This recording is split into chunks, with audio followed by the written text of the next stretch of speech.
Have you ever felt just completely overlooked? Like maybe you're caught in circumstances that are way beyond your control, struggling with things that, well, that nobody else really seems to get. Mm-hmm.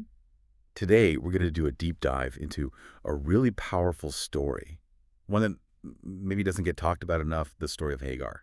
It's there in Genesis chapters 16 and 21. Right, and it's a story that I think speaks so directly to that feeling, especially if you're navigating, say, the challenges of single parenthood today, or just feeling unseen for any reason. Exactly. So our mission here really is to unpack some of the often missed details in Hagar's journey. We want to show you how her struggle thousands of years ago shines a light on faith, on resilience, and this really surprising divine compassion. Yeah. Think of it as a shortcut maybe to getting really well informed about this incredible story of strength and God's very personal care. Okay, so let's start at the beginning. Hagar. Mhm. Who was she? The sources tell us she's an Egyptian servant in Abram's household. Mm-hmm. Genesis mentions Abram acquired servants back in Egypt. But what really jumps out, for me at least, is her complete lack of agency. Her life just wasn't her own. That's a key point. Her identity, her choices, her value. It was all defined by Abram and Sarai. She was essentially property. Property. Wow. Yeah. And notice how the text itself handles this. Moses, the author, he actually uses her name, Hagar. He gives her that dignity. Mm. But Abram and Sarai, they almost always just call her the slave girl or the servant girl. You see that in Genesis 16. Her value to them was purely functional. Could she give Abram a child? Because Sarai couldn't conceive. Exactly. Sarai's barrenness, her impatience, it leads to this, well, it's very human, very flawed plan. Give Hagar to Abram as a wife. Genesis 16 lays it out. Hagar. Did she say anything? Not a word. Complete silence. She's given no choice in this life-altering arrangement. So she conceives. And then, predictably, conflict. The text says she looked with contempt on Sarai. Maybe understandable, maybe not wise, but it happened. And Sarai reacts badly. Very badly.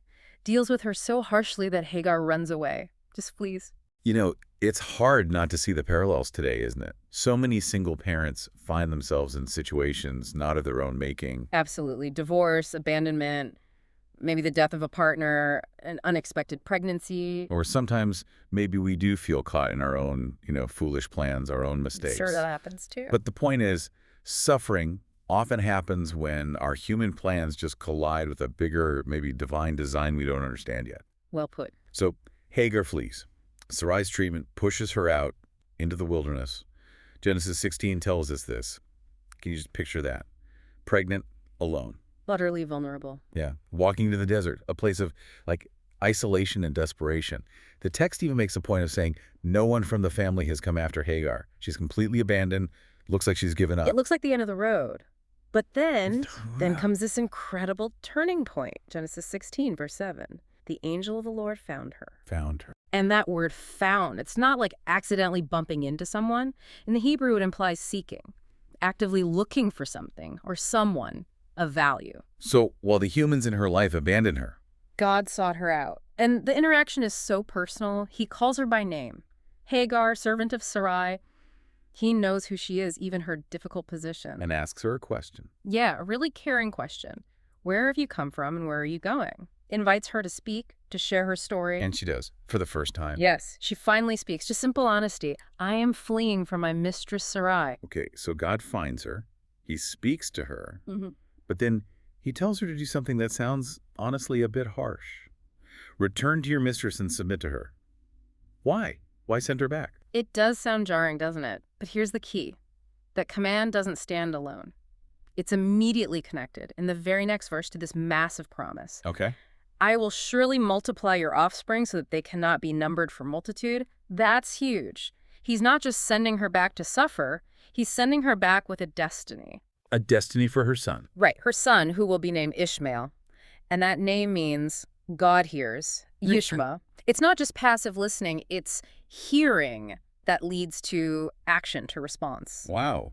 So God hears. And God sees. Hagar gets this profound revelation. God isn't distant. He's intimately aware of her suffering, so she gives God a name, El Roy. El Roy. You are a God of seeing. And in that culture, seeing wasn't just observing, it meant caring, intervening. It was active compassion. So the place itself gets a name too. Yes, The well where this happens is named Bir Lahai, the well of the living one who sees me. It becomes a permanent reminder of God's personal care for her in her moment of deepest need. Roy, the God who sees. Hmm. So what does that mean for someone listening today? Maybe a single parent feeling totally invisible. It means that feeling isn't the reality. It means God is El Roy for you too. He sees every single sleepless night. He knows every financial worry, every time you feel like you just can't do it anymore. He sees the exhaustion. Every moment. Nothing about your struggle, your life, your story is hidden from him. He sees you. But Hagar's story doesn't end there, does it? Oh. It's not like one miracle and then happily ever after. No, not at all. Life is often more complex. So Genesis tells us she goes back, she has Ishmael, Abram is 86, years pass. And then Isaac is born to Sarah. Right. And this creates this really difficult family situation. Fast forward to Isaac's weaning feast. Sarah sees Ishmael, Hagar's son, laughing. The text uses that word. Laughing, like making fun. Sarah certainly interprets it that way, as mockery, maybe jealousy. Whatever it was, it infuriates her. And she demands Abraham cast Hagar and Ishmael out. For good this time. Wow, after everything. Abraham is upset by this. The text says it was very displeasing to him, but God tells him to listen to Sarah. God tells him to send them away. Yes, but again, with a promise. God reassures Abraham about Ishmael. He will become a great nation because he's Abraham's offspring. Okay, so there's a promise, but still, they're being cast out. And look how they're sent away. Abraham is incredibly wealthy by this point, but Hagar and Ishmael, they get some bread and a skin of water. That's it. Minimal provisions. Basically nothing. Exactly. She has to start over completely from scratch in the wilderness again. That hits hard. Thinking about single parents today, the parallels are right there. They really are. The sheer emotional and physical exhaustion, Yeah. the financial strain, feeling completely broke, the isolation, feeling so alone. The weight of making every single decision by yourself. Yes, and just never having enough time. Time scarcity is huge. And sometimes, feeling judged by society too. It's like being set adrift with barely enough to survive, just like Hagar with that bread and water. So she's back in the wilderness, Beersheba this time. And what happens? Predictably, the water runs out, Genesis 21. This is it, rock bottom. Worse than before. Arguably, yes, because Yeah. now her child is with her, and he's dying. She can't bear to watch it. She puts Ishmael under a bush, walks away a good way off, the text says, and just weeps. Completely broken. That's the ultimate despair, isn't it? When your resources are gone and you feel like you can't even provide for your child. Not enough money, not enough energy, not enough hope. The breaking point. Utter agony. Okay, so here we are again, maybe even worse off. How does God intervene this time? Is it just Elroy showing up again? Or is there something different happening here? There is something different, and it's fascinating. God does intervene right at that moment of absolute desperation. It often seems God waits until our own resources are totally gone, doesn't it? So his provision is clearly his. Exactly. But notice what triggers the intervention this time. Genesis 21, verse 17 says God heard the voice of the boy. The boy, not Hagar crying. No. The text specifically says God heard Ishmael. Maybe he was crying out too. Maybe it was just the sound of his distress. But it highlights, I think, God's special tenderness towards children, especially vulnerable ones. Like Jesus later says about not despising the little ones. Precisely. There's this divine attentiveness to the child's need, to his future.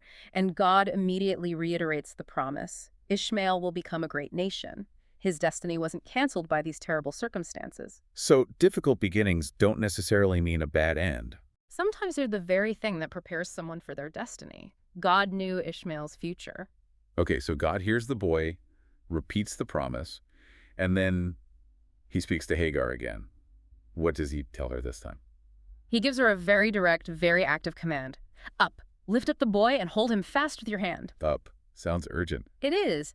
The Hebrew word quam means get up, arise. Now, it's a command to shake off despair, to physically rise up from that place of hopelessness. And lift up the boy. It's practical, yes, pick him up, but symbolically. It's about lifting his spirits, lifting your expectations for his future, believing in that promise even when things look bleak. And hold him fast. That speaks of firm, protective, confident love. Don't let go. Hold on to him. Believe in him.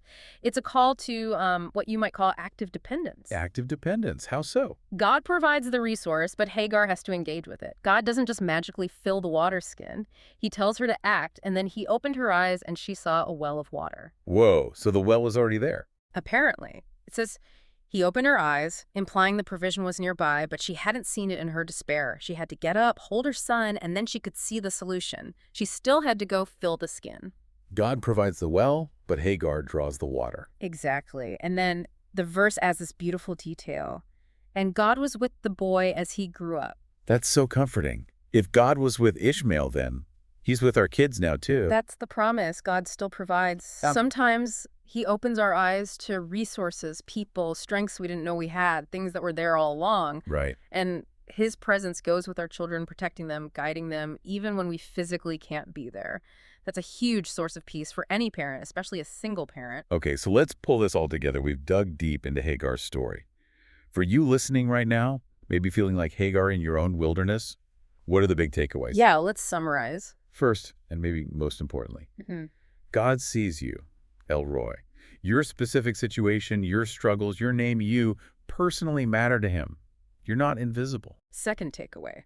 God hears your children. He's incredibly attentive to their needs, their cries, even their unspoken ones. He has plans for them, plans that aren't limited by today's difficulties, and his presence is with them. That's huge. Mhm. Third, God provides. Even in the driest wilderness, when you think there's absolutely nothing left, he makes a way. It might look different than you expect. It might require you to get up and open your eyes, but he provides. And fourth, God plans. Yeah. He has an overarching purpose for Hagar, for Ishmael, and for your family, too. Your current circumstances don't define your children's future. He often uses those tough beginnings, those overlooked people, for really significant things. He makes the overlooked significant. I like that. So that place, Bir Lahai Roy, the well of the living one who sees me, that's your well too. Yeah. The same God who saw Hagar sees you. Right here, right now. The God who provided for Ishmael will provide for your children. The God who had a plan for them has a plan for your family. Remember what Hagar said. Truly, here I have seen him who looks after me. Exactly. She saw the one who was seeing her all along. So here's something to really think about this week. If you feel like Hagar today, maybe overlooked, maybe forgotten, maybe pushed aside, what does it actually practically mean in your life, day to day, that you are never, ever invisible to God? He saw her. Yeah. He acted. And this whole story points towards God's ultimate care and provision for anyone who feels abandoned or just overwhelmed. Your story matters. Your struggles matter. You matter.